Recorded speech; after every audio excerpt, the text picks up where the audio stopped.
What if we stopped working? No, really, what if tomorrow we just didn't clock in? What if every single one of us just stopped, right now, and saw what would happen? Bikini Bottom is literally in a state of total chaos tonight. Oh, literally!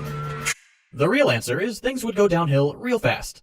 It would be, like, so bad. Empty shelves, empty cities, empty promises even. We wouldn't make it very long without anybody doing anything we call work. But that doesn't make what if we stopped working a useless question. Because in an otherwise simple answer, it would suck, there's something a little more interesting hiding in the background, just out of focus. What is that? Enhance. Enhance! If the answer to what if we stopped working is we can't, that begs the question, how close can we get? And that question, well, that question has some pretty interesting answers. Let's back up.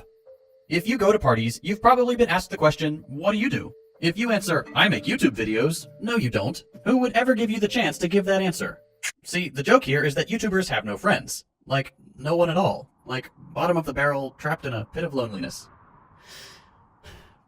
Anyway, the fact that what do you do is the default punch bowl question demonstrates at least one thing about our current society. Work is one of, if not the biggest part of our lives. But it doesn't have to be.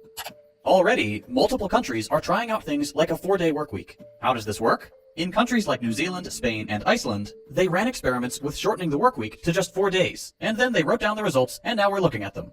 One of the better known cases here is Iceland, which ran a couple experiments between 2015 and 2019 after unions started pushing for more time off. For a lucky 2,500 Icelandists, for a lucky 2,500 people, time on the job was decreased to just 4 days, going from 40 to around 35 hours a week. Crucially, without salaries going down even a single frozen fish, or whatever they use for currency over there. Unsurprisingly, it worked really well. People were happier,